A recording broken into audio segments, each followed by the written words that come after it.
Bueno, señores, vamos a escuchar a Jonathan Liriano de inmediato. Adelante, Jonathan. Muy buenos días, República Dominicana. Saludos para todos los hombres y mujeres de trabajo que ya están en sus lugares o están desplazándose. Un abrazo para ustedes, que son la base de la economía. No es ningún técnico científico el que dirige la economía. Es el trabajo de los seres humanos el que produce riqueza, bienes y servicios. Y en ustedes está el presente, el futuro y la vida misma de todo este país. Abrazo para todos y todas. Saludos al equipo de producción y a todo el panel que hoy se enriquece con la presencia de estas dos extraordinarias mujeres de diferentes generaciones, pero con una misma visión de trabajar por el bien del país. Hoy tiene más belleza y más profundidad de análisis. Especialmente profundidad, y más de la belleza. No, pero más belleza también, porque usted es demasiado feo. No hable por ti. Bueno, adelante. Los dos, entonces. Abre el micrófono para que después de esto, abre el micrófono aquí. Haz una consulta para que te joda. Bien. Ayer hablé sobre el primer año de gobierno del presidente Luis Abinader y sobre lo que entendía que eran los principales aspectos a evaluar en medio de una terrible pandemia y una crisis económica que se ha generado por esta pandemia. Y ahora quiero compartir con ustedes que nos escuchan una visión de lo que entiendo deberían ser los siguientes pasos del gobierno y de la República, porque me parece limitado la valoración de solamente el gobierno, porque este país es muy amplio y todos tenemos algo que aportar. Nosotros en el 2020 nosotros pusimos fin a una concentración del poder que nos estaba haciendo daño. El nivel de poder que tenía el Partido de la Liberación Dominicana y su influencia en las diferentes instituciones del sistema democrático estaba afectando la estabilidad política, la situación en parte económica y el clima, y por eso se dio el cambio. El cambio no es un invento ni siquiera una conquista del PRM y de Luis Abinader. Gran parte de la población se expresó, no solo en contra del PLD. Gran parte de la población también se expresó en contra de Leonel Fernández, porque Leonel Fernández no ganó las elecciones. Entonces, de alguna manera avanzamos y hemos conquistado algunos cambios democráticos en el sistema político. Ahora, hay un tema, un aspecto de la sociedad dominicana que también debe desconcentrarse, que hay un alto nivel de concentración del poder económico. Y esto no es una simple expresión, se ha analizado muchísimo. Nuestro país, que es el que tiene mayor nivel de crecimiento de América Latina, o ha tenido en las últimas décadas, también es el que ha profundizado, donde se han profundizado la desigualdad. Y aquí hay grupos económicos que tienen mucho poder, a tal nivel que, por ejemplo, cuando vamos a tributar, cuando el gobierno recibe los impuestos del año, de cada 100 pesos que el gobierno le quita al pueblo, de la producción de bienes y servicios en impuestos, hay casi 60 y pico de esos dineros es de impuestos indirectos al consumo. Entonces, los más pobres y la clase media son los que más pagan impuestos en este país. Los que menos tienen, proporcionalmente hablando, pagan más impuestos que los que más tienen. Esa es la realidad concreta, indiscutible de República Dominicana. Entonces, esa concentración del poder en República Dominicana también afecta incluso hasta la generación de empleo y de industria. A pesar de tener ese gran crecimiento económico del que tanto se habla, que no es obra de un gobierno u otro, es característica de la economía dominicana, que ha sido enfatizada y mejorada en algunos gobiernos, sin lugar a dudas, porque no hay que ser mezquino. A pesar de esa característica, nosotros continuamos en nuestro país con una economía informal, porque no se están generando unidades productivas formales. Eso es uno de los grandes problemas de nuestra economía y de América Latina. Entonces, ¿cuál es el desafío para la etapa que viene? ¿Que crezca la economía? Es muy fácil que crezca la economía. Relativamente hablando, esta economía siempre crece cuando hay este periodo de estabilidad. Esa es una característica de la economía dominicana y de las economías parecidas. Que crezca la economía no debe ser el siguiente paso, porque ya con la liberación, con la vacuna, vamos a tener un crecimiento económico este año y el que viene. Dice la CEPAL que este año tendríamos un crecimiento de 7.1% en comparación con un 2020 que fue un desastre, se hundió la economía, menos 6.7%. Tenemos que crecer porque ya está más activa la economía. Y nosotros vamos a ser el quinto país con mayor crecimiento de América Latina. Eso se debe en gran medida a que nuestra economía ha podido abrirse un poquito más por la condición de salud y de la vacuna, entre otros factores y características propias de la economía. Solo superado nuestro país, según la CEPAL, la Comisión Económica para América Latina de las Naciones Unidas, por Guyana, que va a crecer 16%, Panamá 12%, Perú 9.5% y Chile, que va a crecer un 8%. El crecimiento promedio de América Latina va a ser de 5.2% en toda la región. Nosotros vamos a estar, como es costumbre en nuestro país, por encima del promedio. Y esa costumbre se mantiene por algunas medidas que se han tomado, especialmente por la capacidad que tenemos de abrir la economía, porque hemos tenido capacidad de vacunarnos, más que la mayoría de los países de América Latina. Entonces, ¿qué dice la CEPAL? La CEPAL es reiterativa en este tema y ha preparado un informe que se llama La paradoja de la recuperación en América Latina y el Caribe.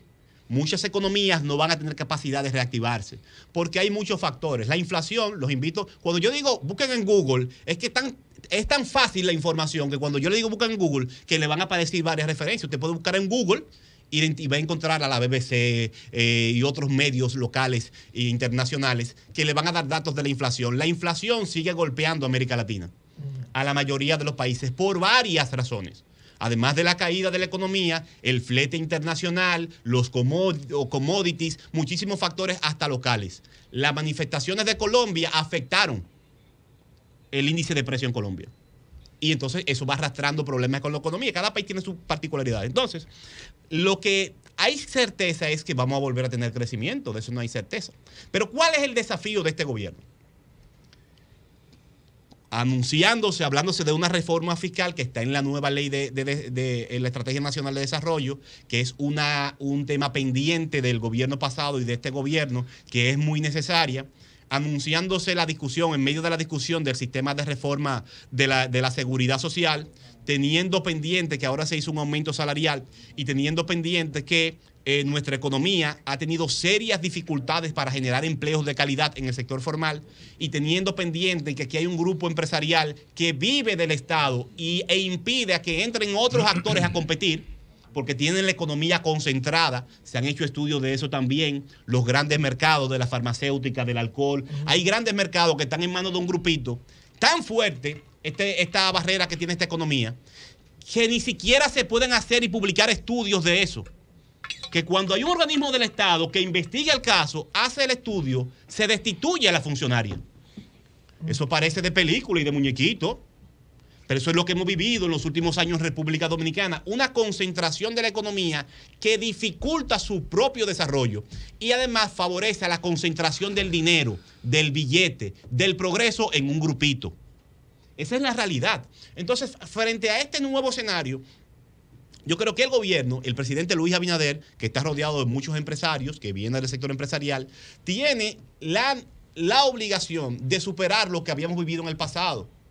Un gobierno demasiado complaciente con pocos sectores empresariales y que le cerraba de alguna manera el camino o dificultaba a la mayoría del empresariado, aquí en el 98% son micro, pequeñas y medianas empresas que quieren competir. Pero aquí hay una concentración de poder de gente que se dice empresario, pero que no puede ser empresario sino privilegios que le da el Estado. Y eso debe acabarse. Entonces, a propósito de la reforma fiscal, que hace mucho ya se dijo, en este programa se dijo que estaba lista técnicamente, pero una cosa es técnicamente y otra cosa es la decisión política. Vendrá la reforma fiscal, si no este año, el que viene. Pero nosotros desde que llegamos a este programa estamos haciendo un llamado a la gente trabajadora, a los comunicadores, a los políticos, a las amas de casa, de que si se va a hablar de reforma fiscal, vamos a defendernos, a autodefendernos. Porque en la mesa, al final, el que va a la negociación de la mesa, el que tiene más peso, es el que decide. Y nosotros debemos llegar a la mesa de la negociación y a la conversación de la reforma fiscal de que en este país los que más tienen son los que más deben pagar impuestos. Porque hasta este momento la inmensa mayoría de los ingresos del Estado la paga la gente pobre. Y aquí un multimillonario incluso en el impuesto al consumo paga el mismo impuesto por un servicio o un bien de lujo que paga un pobre que vive en el hoyo de Chulín. Y eso es muy injusto. Entonces, dice Sarah Hatton que ahora la reforma fiscal traería impuestos a más productos, se va a ampliar, se ampliaría la base fiscal, se van a incluir otros productos, se le va a poner impuestos a la riqueza y se le va a poner impuesto al patrimonio. Muy interesante, porque justamente eso es lo que está planteando, no ahora, ni ayer, ni antes de ayer, lo que está planteando la CEPAL hace muchísimo tiempo y lo que estamos demandando. Entonces, esto es un enunciado político que hace el ministro de Economía, pero al final las decisiones de ese tipo no se dan por buena intención ni del gobierno ni de la oposición, es por correlación de fuerzas. Entonces tenemos el deber de concientizar a los ciudadanos, especialmente a la clase media que le duele mucho cuando le ponen cualquier impuesto con razón, que cuando se vuelva a hablar de reforma fiscal aquí, todos nos pongamos a una para autodefendernos. Aquí el que más tiene, el que más debe poner. Y en el sector empresarial, los que más privilegios han tenido son los que más deben sacrificar en beneficio, abrir las puertas para los pequeños y medianos empresarios que quieren de verdad emprender. Jonathan, pero es muy peligroso lo que tú estás diciendo para el gobierno. Un gobierno con un apoyo tan grande empresarial. Bueno, parte de la oligarquía fue de la que ayudó al cambio. No sé si es peligroso para el gobierno. Yo estoy hablando como ciudadano, como hijo de la jipeta, no, yo sé, como trabajador. Lo están haciendo, pero es peligroso. O sea, políticamente lo que tú estás diciendo es peligroso. Yo creo que el gobierno, si quiere hacer un cambio, tiene que jugársela. Bueno. Aun con el costo político que vaya a tener, si va a hacer la reforma fiscal, no hacer un parche. Porque no podemos seguir nosotros hablando, señores, engañando a la gente, hablando de que la economía crece, que el país que más crece es América Latina. Pero ese dinero no se ve en un mayor ingreso para inversión en los diferentes sectores. Y ese dinero, lo que más crece, lo que se recauda de ese dinero, lo pagan los más pobres.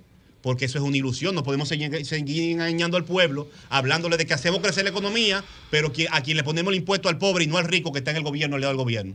Eso es un gran engaño, eso tiene que acabarse. Ese engaño que nos instalaron por muchísimos años. Entonces yo creo que esta es una gran oportunidad y creo que no se puede aprovechar sin una ciudadanía y un sector empresarial que de verdad sea empresarial. Porque aquí hay gente que se dice empresario, pero no pueden hacer negocios sino con el gobierno. Y son de que súper emprendedores y empresarios, viven de la teta del Estado. Y son promotores del liberalismo, pero no han hecho nada en su vida si no es pegado una teta del Estado. Entonces, al verdadero sector empresarial que quiera desarrollar negocios, tiene que dársele apoyo en este país y abrírsele las puertas en una reforma fiscal, y tendré que dejar para otro momento, en la reforma de la seguridad social, que es una estafa del tamaño de una montaña. Aquí las AFP andan por ahí con una campañita diciendo que los cotizantes están muy favorecidos, pero se gana la AFP con la inversión que hacen del dinero del trabajador 6 veces más que lo que se gana el trabajador en su cotización. Eso es un robo grandísimo, que yo dudo que exista la correlación de fuerzas para quitarle ese negociazo del todo al sector financiero, pero sí creo que nosotros debemos mirar hacia allá.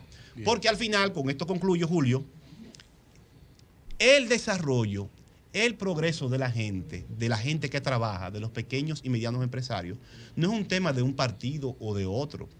Es una cuestión de poder. El que no es consciente y defiende sus derechos, no es verdad que va a progresar. Progresan islas, pequeños grupos, el núcleo de la capital, 1 o 2 circunscripciones, pero este país tiene mucho atraso y ese atraso se resuelve buscando más dinero y haciendo que paguen lo que más tienen. Cambio y fuera.